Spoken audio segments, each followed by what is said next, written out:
जो सीबीएसई में क्वेश्चन आया था, क्वेश्चन पेपर डेली 2020, ये रहा डेली 2020 में, ये इस साल पेपर आया था, ये रहा।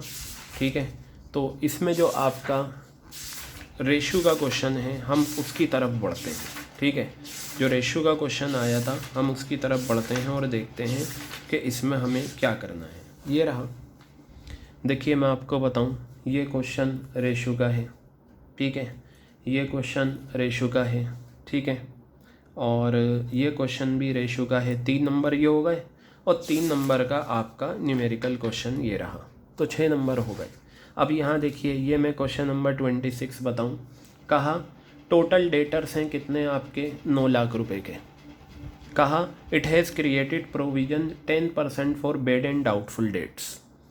9 लाख का अगर 10% निकालेंगे तो आप कितना आएगा, 90,000 आएगा। ठीक है, बताया what amount of debtors will be use for calculating trade receivable turnover ratio. मैंने आपको बताया था ट्रेड रिसीवेबल टर्नओवर रेशो का फॉर्मूला, और ट्रेड रिसीवेबल टर्नओवर रेशो जब आप निकालते हैं उस टाइम अगर आप प्रोविज़न फॉर डाउटफुल डेट्स आपको गिवन हो तो आप उसे इग्नोर कर देंगे। लेकिन अगर करंट रेशो निकालते टाइम आपको डेटर्स गिवन है और प्रोविज़न फॉर डीडी भी गिवन है तो वहाँ प्रोविज़न फॉर डीडी माइनस कर देंगे। तो यहाँ प्रोविज़न फॉर डाउटफुल डेट्स का कोई यूज़ नहीं होगा। आप 9 लाख रुपए लेंगे, तो इन्होंने पूछा क्या है, व्हाट अमाउंट ऑफ डेटर्स, तो आप लिखेंगे amount of debtors equal to 9 lakh. तो 9 लाख रुपए इसका आंसर है, बस इतना लिखना है। फॉर्मूला मत लिख देना कि what amount of debtor will be use for calculating, क्योंकि बच्चे करते क्या हैं, but trade receivable turnover ratio formula लगा दिया। क्वेश्चन ने पूछा क्या है वो देख लेना। ठीक है, तो ये क्वेश्चन आपका क्या हो गया होमवर्क में, यानी कि समझा ही दिया, हो ही गया ये, तो आपका ये 90,000 आ जाएगा। अब चलिए देखिए, ये 3 नंबर का क्वेश्चन था। अगेन इसमें मेन हेडिंग सब हेडिंग का क्वेश्चन आया। ठीक है, क्या आया देखिए, आपको मेजर हेड सब हेड बताने हैं इनके, और ये रेशोज़ का क्वेश्चन। कितना आसान क्वेश्चन है, ये भी आपका होमवर्क में रहेगा। Total assets to debt ratio पूछी।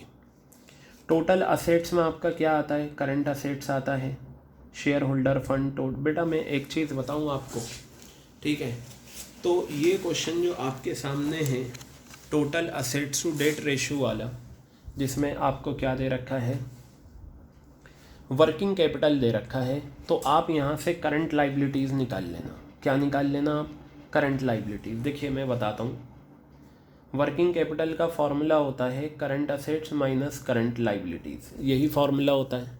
वर्किंग कैपिटल आपको 6,50,000 दे रखा है, करंट असेट्स आपको 11 लाख दे रखा है, तो यहाँ से आपकी करंट लाइबिलिटीज़ आ जाएगी। करंट लाइबिलिटीज़ आपकी कितनी आएगी, मैं डायरेक्ट निकाल देता हूँ, 4,50,000 रुपये आपकी करंट लाइबिलिटीज़ आ गई।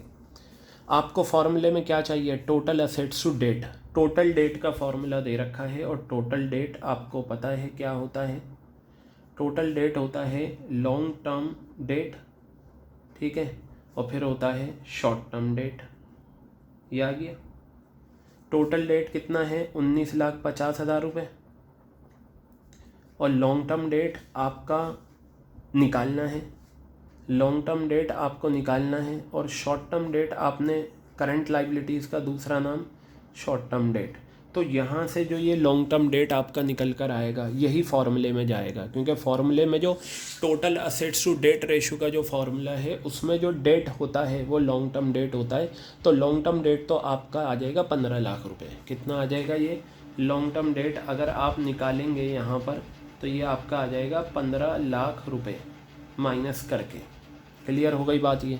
अब आपको क्या चाहिए, टोटल असेट्स। तो बेटा बहुत सिंपल है ये आपका बहुत सिंपल है, आप टोटल लाइबिलिटीज़ निकाल लो। जो टोटल लाइबिलिटीज़ होंगी, टोटल लाइबिलिटीज़ का फॉर्मूला क्या होता है, शेयर होल्डर फंड्स होता है या नहीं। 3 हेडिंग्स होती हैं लाइबिलिटीज़ की, 3 हेडिंग होती हैं, शेयर होल्डर फंड्स प्लस एक होती है नॉन करंट लाइबिलिटीज़, एक होती है करंट लाइबिलिटीज़। तीनों को ऐड करो, तीनों को ऐड करके टोटल लाइबिलिटीज़ आएंगी, वही टोटल असेट्स के बराबर। शेयर होल्डर फंड कितना है, ये आपका 7,50,000 रुपये है।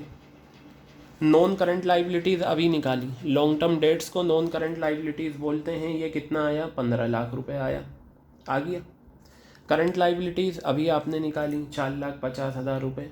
ठीक है, ये आ गया 4,50,000, तीनों को ऐड कर दो, आपका टोटल लाइबिलिटीज़ आएगा, और वो जो टोटल लाइबिलिटीज़ होंगी वही आपकी क्या बन जाएंगी, टोटल असेट्स। तो बेटा सिंपल सा क्वेश्चन था ये आपका, तो ये भी आपका क्या हो गया होमवर्क में। तो देखिए हमने CBSE 2020 में जो आपका रेगुलर पेपर में क्वेश्चन पेपर आया था, ठीक है, वो हमने कर लिया। ये था 2020 का क्वेश्चन नंबर 30 जो भी हमने करा है, ठीक है। तो ये होमवर्क में था।